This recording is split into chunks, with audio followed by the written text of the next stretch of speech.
إلى جمهور الأهلي، للأهلي ملوش غيره دلوقت. الأهلي بيهدم. اسمعوني دقيقتين بس، دقيقتين بس، وبقى كمل يومك عادي. الأهلي في خلال 10 سنين هيكون جمهوره أقل من اللي هو عليه بكتير، تقريبا هيتساوى جمهوره مع الزمالك.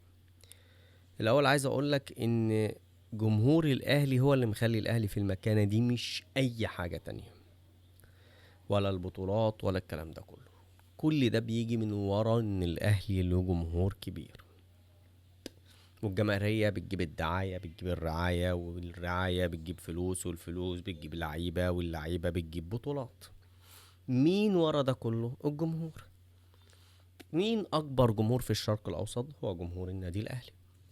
ده من قبل ما يكون للأهلي بطولات أساسا. الكلام ده من سنين السنين، والأهلي أكبر جمهور في الشرق الأوسط، لأن مصر عندها أكبر شعب في الشرق الأوسط من حيث العدد. هو تلت العرب. شعب مصر هو تلت شعوب العرب. شعوب العرب 340 مليون، مصر 110 أو 115 مليون. فالأهلي عنده جمهور، وتقريبا جمهور الأهلي هو تلتين جمهور الكرة في مصر. تقريبا 70% من جمهور الكرة في مصر هو أهلاوي. حتى الناس اللي ملهاش في الكورة تسأله يقولك أنا أهلاوي طبعا، وكأن كلمة الأهلي هي الوطنية عند الشعب المصري. زملكاوي دي معناه ان هو خاين او يعني مش وطني. من زمان، ده من زمان. حتى انت زملكاوي يبقى انا، يعني تحس ان هو حاجه مش حلوه، حاجه عيبه. يعني النهارده بيحصل هدم، ولعبه كبيره بتدور على النادي الاهلي، و و آم، وخطه استراتيجيه قذره هي هدم النادي الاهلي، الكيان الكبير اللي صعب على كل، حتى رؤساء من قبل كان بيصعب عليهم ان هم، يعني كلمة رئيس النادي الاهلي ده حاجة كبيرة جدا في الدولة. النهاردة بيتم هدم النادي الاهلي من داخل النادي الاهلي. ايه السبب اللي خلى النادي الاهلي في المكانة دي، او اللي خلاه عنده الجمهور ده؟ هي كلمة مكتوبة على سور النادي الأهلي: نادي المبادئ. مرحبا بكم في النادي الأهلي، نادي المبادئ. الكلمة دي، كلمة المبادئ دي، خلت الجمهور ده كله يحب النادي الأهلي.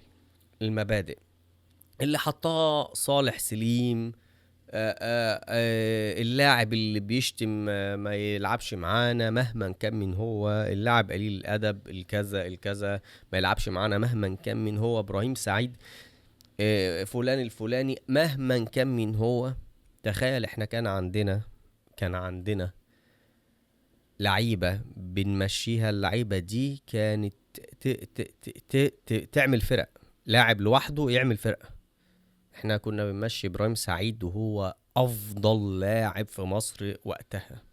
لاعب يلعب في اي مركز في الملعب، لاعب بيعمل كل حاجة في الكورة، حريف مهاري، بيدافع، بيهاجم، بيهدف، بيرفع، بيشوط، بيمرقص، بيعمل كل حاجة. الاهلي بيطرده من النادي لسوء اخلاقه فقط. النهاردة مبادئ الاهلي، النهاردة النهاردة تم تسليط إدارة سيئة لهدم النادي الأهلي. النهاردة إدارة الأهلي بكل ما أوتوا من قوة بيهدموا مبادئ الأهلي، بيدمروا هم عرفوا السر ورا قوة الأهلي اللي خلت عند الاهلي الجماهيريه الكبيره دي. هي ايه؟ هي مبادئه. الناس بتحب المبادئ. النهارده الاهلي بلا مبادئ، ومفيش لو حمار اللي يدافع عن حد، عن اي كيان او عن اي اداره بتلعب ضد المبادئ، يقول دي مبادئ. النهارده في كتير من الغوغاء والناس والشباب الصغير اللي ما يعرفش اصلا يعني ايه اهلي، وفاهم انه اهلاوي وبيشجع الاهلي وان دي المبادئ. لا، دي مش مبادئ الاهلي. الاهلي عمره ما راح جاب لاعب كان بيسب الاهلي وصالح سليم وعيلة صالح سليم ويشتروه لمجرد البطولات. انت اصبحت نادي مبادئ. انت نسيت اصلا اللي مخليك بتلمع وسط كل الصدى اللي كان حواليك. انت الوحيد اللي كنت بتلمع عشان انت الوحيد اللي كان عندك مبادئ. النهارده انت ضيعت المبادئ. الكابتن الخطيب علشان يكسب في دوري الادارات. عارفين دوري الادارات؟ الدوري الادارات اللي اتكلمت عليه عنه قبل كده، او اللي وصفت المصطلح ده، هو في حرب بين الادارات. اداره الزمالك بتكسب اداره الاهلي، اداره الزمالك اداره الاهلي ادت اداره الزمالك على قفاها وراحت خدت لاعب من عند اداره اللي مش عارف عملت ايه، فراحت سبقت ومضى. بقى في ملعب تاني هو ملعب الادارات. في ملعب مين اللي عرف يعمل ايه ووقع التاني في غلط ايه، ومين اللي عرف يخلص صفقه مين قبل مين. وده الكابتن الخطيب علشان يكسب بالدوري الادارات بيضحي بالنادي ومبادئ النادي. الكابتن الخطيب بيروح يشتري اي لاعب لمجرد انه يدي لاداره نادي الزمالك على قفاها، حتى لو مش لاعب مش هيفيد او مش هيلعب في الملعب. انت جبت امام عاشور علشان حريف ويجيب لك بطولات وتضعف نادي الزمالك، جميل. طب والمبادئ يا كابتن؟ المصلحه ولا المبدأ؟ الملعب ولا المبدأ؟ المبدأ يموت النادي لو مش موجود ويحيي النادي لو موجود. الماتش مش هيفرق في تاريخ النادي ده حاجة. الزمالك لو خد الموسم ده لحد ما امام عاشور ما يخلص لعب، وزيزو ما يخلص لعب، وبين شرقي ما يخلص لعب، لحد ما دول يخلصوا لعب. لو الزمالك فضل ياخد الدوري لحد ما كل دول يخلصوا لعب، مش هيجيب نص بطولات الاهلي، مش هيجيب نص عدد الدوريات اللي الاهلي خدها. ما تضحيش بتاريخ الاهلي ومبادئ الاهلي علشان حضرتك تعيش ويتقال عنك ان انت ادارة قوية، مش عشان تداري عن واقعة الانسحاب الخاطئ اللي مفيش حد بيفهم في الدنيا يقول ان انت على صواب. ما تداريش عليها بانك تروح تجيب زيزو. زيزو هيعمل ايه في الاهلي؟ هيلعب على مين في الاهلي؟ بتدمر نادي المبادئ ليه؟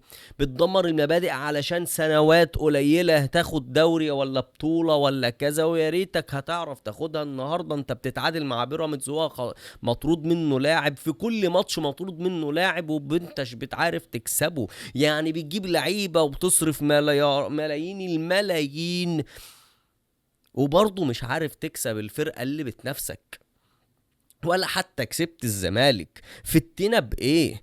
انت بتفيد بإيه؟ انت كل مخططاتك والاسلوب اللي حضرتك ماشي بيه خطأ من 2018، وهو اسلوب خطأ. كفاية.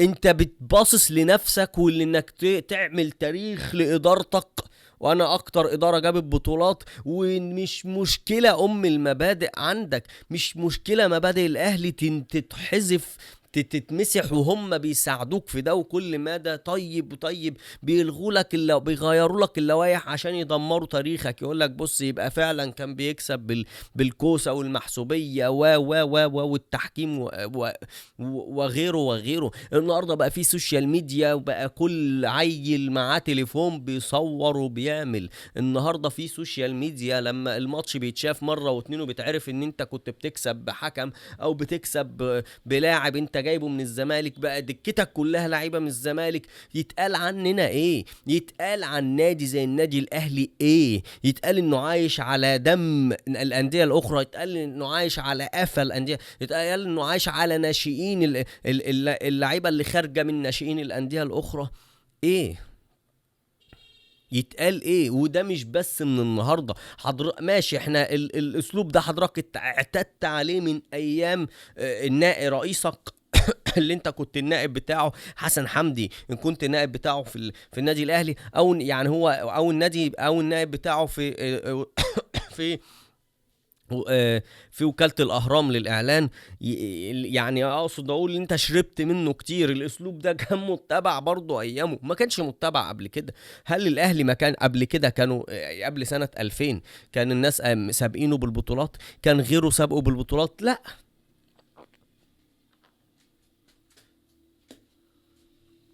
أبدا. زود بطولات بس خسر مبادئ. النهارده بيخسر مبادئ. في وقتها ما بيخسرش مبادئ وكان لعب عادي. لكن يعني في فترة ما بين 2003 لحد 2010 انت كنت عايش على دم النادي الاسماعيلي، ماشي، احترافية وغيره وغيره، ما كنتش بتدفع الملايين دي كلها. اللعيبة ما كانتش لعيبة. يعني زيزو مش جالك عشان هو بيحب الاهلي، لكن في لعيبه جت من الاسماعيلي عشان هي بتحب الاهلي. الاسماعيلي مش زي الزمالك. لكن هنا اللعيبه دي كلها جايه لك عشان فلوس، مش عشان هي بتحبك. كلها جالك شاتمينك في، يعني امام عاشور شتمك قبل كده في فيديو، فما بالك هو اصلا يعني ده اللي اتصور، فما بالك في اللي ما اتصورش. وشتمك وشاتم الرمز، اكبر رمز ليك والرمز التاريخي ليك اللي هو صالح سليم، الاب الروحي لكل الاهلاويه. بيشتموا وانت تروح تجيبه برضه تدخل. فين المبادئ؟ كان في مبادئ. الحضري مشي وسابنا ما يخشش النادي تاني، حسام حسن مشي وسابنا ما يخشش النادي التاني، او راح الزمالك. هم النادي الاهلي يعني هو ما سابش الاهلي، هو الاهلي اللي سابه، بس هو راح الزمالك وما يخشش النادي تاني. فلان الفلاني غلط ما يخش النادي تاني، فلان وفلان غلطوا في كذا ما يلعبوش تاني. فين ده النهارده اللي بيسيبك؟ مفيش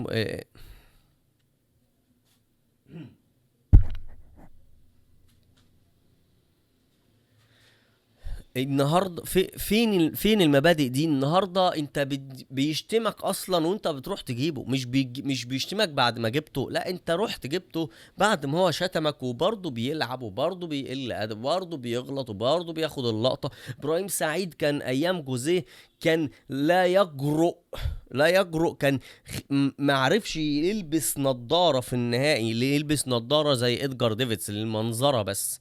وجزيه لانه اجنبي وما عندوش المياعة دي رفض. انت حالا اللاعب جايب لعيبه قليله الادب بجد وبتطف على جمهورك وبتعمل كذا. خلاص خلاص الفوارق. كنا زمان بنعاير الزملكاويه ونقول لهم انتوا اللاعب بتاعكم عمل فيكم كذا، شيكابالا رفع في وشكم الجزمه، مش عارف فلان عمل ايه. النهارده انت جايب لنا لعيبه بتشتمنا وبتعمل، ولسه هنشوف كمان، وما تقدرش تمشيه لانك جايبه بطريقه سافله اسمها كوبري، وانت اللي بتعمل الشغل ده، وانت اللي بدأت تاخد المنهج الشمال ده. يعني اللعيبه بتاعت الاسماعيلي ما جاتلكش كوبري، انت بتروح ماضي مع الاسماعيلي، يا اما هو بيطلع طالع بره زي محمد بركات كده، ما كانش بقصد كوبري، لعب فعلا هناك وقعد موسم وبعدين جه هنا عادي خالص والموضوع عادي، لكن مش كوبري. ولو كان كوبري يبقى انت برضو اللي علمك ده هو كان حسن حمدي، وانت لقطت منه الصنعة وخلاص. بقى الموضوع موضوع مين اللي يعمل تاريخ لنفسه مش للنادي، تاريخ لنفسه كرئيس نادي، مش تاريخ للنادي ومبادئ النادي. انت بتهدم مبادئ النادي دلوقتي. العالم بقى مفتوح على بعضه النهارده. المصري بيتفرج على الدوري السعودي اللي فيه كريستيانو وبنزيما، والخلايجه برضه بيتفرجوا على الدوري المصري وبيشوفوا ماتشاتنا، وماتشاتنا بتتلعب هناك، كله بقى بيشوف كله. فالنهارده يقولوا ايه عن النادي الاهلي؟ وهو كل ده ما فيش حاجه اسمها مبادئ عنده، ماشي، ما فيش بيباص جاري ورا المصلحه. كل كلمه واحد كتير قالوه بدات تتقال كتير. الكلمه دي بدا كتير يقولوها. وبدا هم اصلا بيفتحوا لك الملعب عشان تهدم مبادئك بايدك. الحاجه الوحيده اللي كانت منعاهم السور العالي اللي كان مانع الناس دي ان هي تقرب لك. النهارده انت بتهدم المبادئ، خلاص السور العالي بيقع، فهي مش هيقربوا لك، هتبقى انت اللي تحتيهم. مفيش. انت حرام اللي انت بتعمله في النادي، حرام. انت باصص لنفسك بس، مش باصص للمبادئ النادي بجنيه. انت بتهدم النادي. هات اي اهلاوي يقدر يرد على زملكاوي ويقول له امام عاشور اللي شتمكم وشتم الرمز بتاعكم بيلعب عندكم حالا، هيرد يقول له ايه؟ ما يعرفش يفتح بقه بكلمة، لان ده متصور بفيديو. مش هيقدر، مش هينكر ويقول له لا ما حصلش ولا بتاع. اقول له جبناها عشان البطولات. يبقى انت نادي مش نادي مبادئ. الموضوع انتهى معاك، الموضوع انتهى معاك.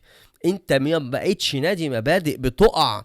احنا يا جماعة، انا خطابي كله للجمهور، يا جماعة لازم نلحق نفسنا ويبقى لينا ادارة تانية ونرجع نادي المبادئ بجد، السور العالي، ونلغي الكلام ده تاني ونلغيه تماما، ونرجع تاني نادي المبادئ اللي محافظ على مبادئه، اللي ما بيهموش اللاعب ده فلان وابراهيم سعيد ده واو وايه، واي نادي يتمناه، حتى النوادي في اوروبا كانت عايزاه.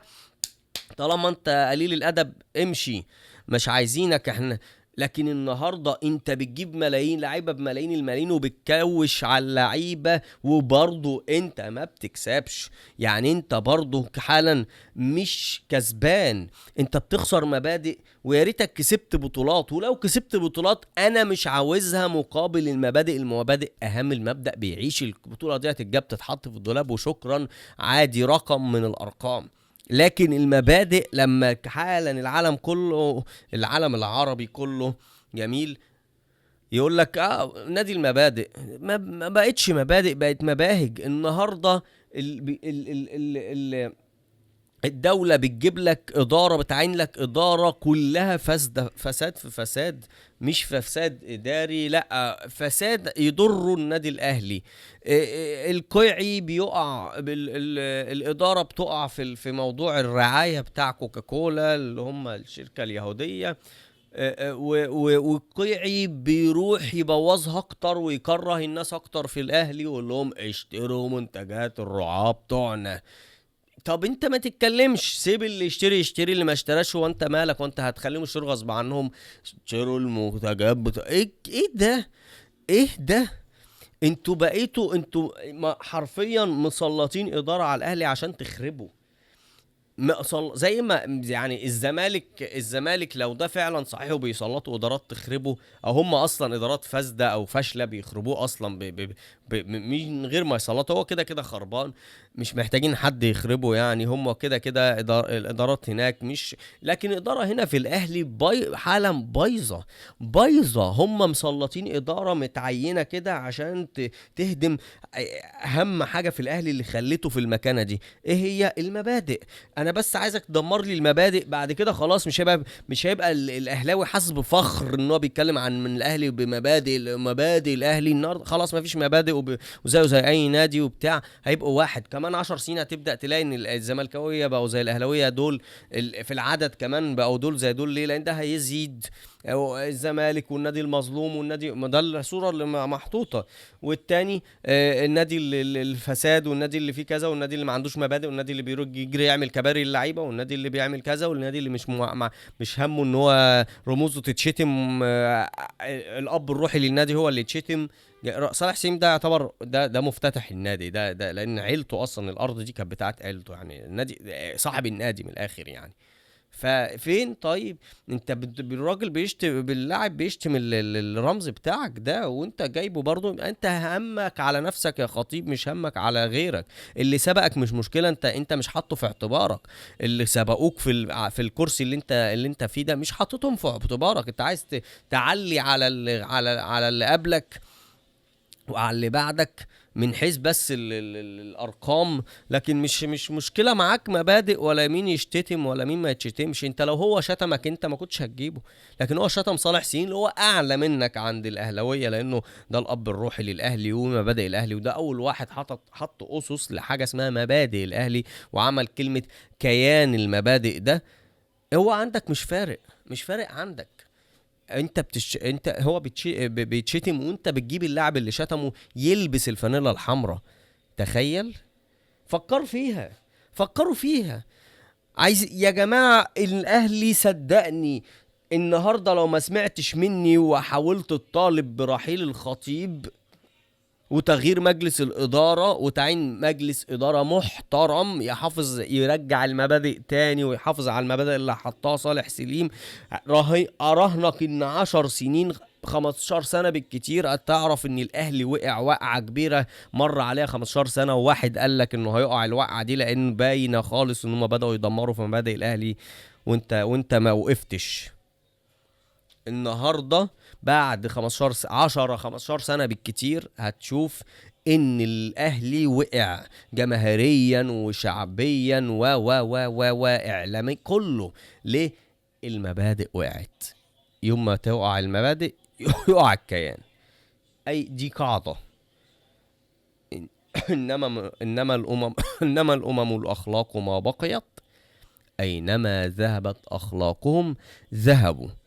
اخلاقك فين؟ اخلاقك في 1 2 3 في المبادئ اللي اتحطت دي كلنا عارفينها، ده كتير مش هنقعد نعد يعني. جميل. يبقى انت مع المبادئ دي. لما المبادئ بتاعتك تتلغي وتحط مكانها المصالح يبقى انت ورا المصالح. جميل. اينما ذهبت اخلاقهم ذهبوا. الاخلاق يعني المبادئ. انا نادي عندي اخلاق، اللي بيعمل كذا ما بدخلوش النادي، اللي بيعمل كذا ما يلعبش عندي، واللي قليل ادب ما بيلعبش عندي، انت حالا ما فيش حاجه اسمها عندك مبادئ. قليل ادب يلعب عندك. امام عاشور كلنا حتى اي اهلاوي عارف انه قليل ادب، لاعب قليل ادب. جميل. من ايام ما كان في الزمالك قليل ادب. ولما جه الاهلي برضه قليل ادب. مش لاعب بتاع كوره، مش مركز في الكوره، لا هو لعيب بس هو قليل ادب. انا مش عايز لاعب قليل ادب، انا عايز احافظ على المبادئ بس. كلنا فادي الاخلاق هي المبادئ. فلما لما تجيب حد فلما تبقى انت شلت كلمة مبادئ واينما ذهبت مصالحهم ذهبوا، خلاص انت بقيت نادي مصالح، انسى بقى. فكلمة نادي مبادئ اللي مخليك في قلوب الناس وان انت حاجة تانية، وان انت النادي اللي كذا وانت النادي اللي كذا وانت النادي المحترم وانت النادي اللي كذا الاخلاق عندك اهم حاجة، اللي بتخليهم يبقوا معاك انت خلاص مش معاك انت. ما علشان اقول لك بس حاجة، من اعلى مناصب الدولة مع الزمالك، بس الزمالك ما معوش الشعبية اللي معاك. انت يوم ما تخسر الشعبية وقعت، والشعبية دي انت جبتها منين؟ من المبادئ، من المعمعة اللي دايرة تقول انا نادي المبادئ. صح؟ حلو. ده كان موجود بالفعل، النهاردة مش موجود. النهارده انت ما فيش مبدأ بقى، انت مسحت كل المبادئ. بتكسر كل المبادئ لمصلحتك، لصالحك انت بس. كل المبادئ. النادي الاهلي ما بقاش يطلع لعيب كرة من عنده، كل اللعيبه جايه من بره. طب ماشي عادي احتراف، لكن ليه تجيب لعيبه قليله الادب تلعبهم عندك؟ وده لم يعتاد عليه في الاهلي. ما كانش في لاعب قليل الادب في الاهلي، ما كانش في لاعب بيتخانق مع زمايله ولا بيشتم زمايله ولا بيعمل في النادي الاهلي، كان بيمشي. ده انت مشينا عمرو سماكه اللي قعد ابو تريكه دكه احتياطي. الناس اللي من اللي حضرت الجيل ده اكيد عارفين مين عمرو سماكه. قعد ابو تريكه احتياطي، جوزيه قعد ابو تريكه احتياطي على الدكه علشان عمرو سماكه ده، ومشي عشان بيشرب مخدرات بس. طبعا عارفين ان مثلا لاعب لحد حالا بيشرب مخدرات اسمه فتوح، وموهبه كبيره فتوح ده، وكان نفسي فعلا يجي الاهلي، بس يعني بس بيشرب مخدرات اهو. لكن انت الاهلي لاعب بيشرب مخدرات مشوه ليه؟ عم بيشرب مخدرات، مفيش سبب يمشيه من الاهلي، لعيب وحريف وفجاه ما مشي من الاهلي. طب ليه عم بيشرب مخدرات؟ وفعلا ما ظهرش بعدها تاني. بس النهارده انت جايب لاعب اخلاق زباله الله. يعني انت كنت الاول بترمي عمرو سماكه وترمي اسمه ايه ده ابراهيم سعيد، وبترمي الله. كنا بنرمي الاول اللعيبه الحرق دي، لعيبه ده ابراهيم سعيد ده لوحده بالدوري المصري كله حاليا. يعني الكوره في الدوري حالا ما تجيش ما فهمش لاعب حريف زي ابراهيم سعيد بس. ابراهيم سعيد بس بثلاث فرق من فرق الدوري حاليا لوحده كده، يلعب احرف من اي، مش اي لاعب ده، من اي فرقه كامله. وبيمشي من الاهلي ليه يا اهلي، او اخلاقه وحشه ما ينفعناش، ما يلزمناش في حاجه. دماغه طايره منه، وعايش عايش دور الصياعه والبنات والكلام ده، واحنا مش عايزين ده في النادي، جوه النادي بتاعنا. سلام. يلا اخرج بره. ويروح الزمالك ويروح الاسماعيلي ما يشغلناش، وبرضه الاهلي اهلي. النهارده معاك السكواد ده كله، وبرضه رايح تجيب لعيبه بدأ مش بتمشيهم، ده بقيت بتجيبهم. يعني انت مش بتمشي اللعيبه اللي قليله الادب، لا ده انت بقيت تجيب لعيبه قليله الادب عشان تبوظ اللي عندك وتبوظ المبادئ بقى خلاص، وبقى كله بمزاجه. النهارده بنسمع لاعب بيقول الاهلي انا لو ما لعبتش همشي مش همضي، انتوا لو لعبتوا فلان عليا همشي مش همضي. ما كانش بيحصل. ابو تريكه نفسه كان بيمضي على بياض، والجوزيه قعدوا دكه ما بينطقش. اي مش بس ابو تريكه، اصل ممكن تقول دي اخلاق ابو تريكه، لكن في لعيبه تانية كانت لا اي لاعب. اسامه حسني كان بيقعد دكه بالشهور ما بينطقش. عماد دكه، ده عماد متعب قعد دكه. مين؟ ما فيش لاعب هو في اعلى من ابو تريكه يقعد دكه. قعد دكه ما بينطقش، ما بيقولكش اجدد ولا ما جددش. حرام اللي انتوا بتعملوه في الاهلي، حرام. انتوا بتوقعوه.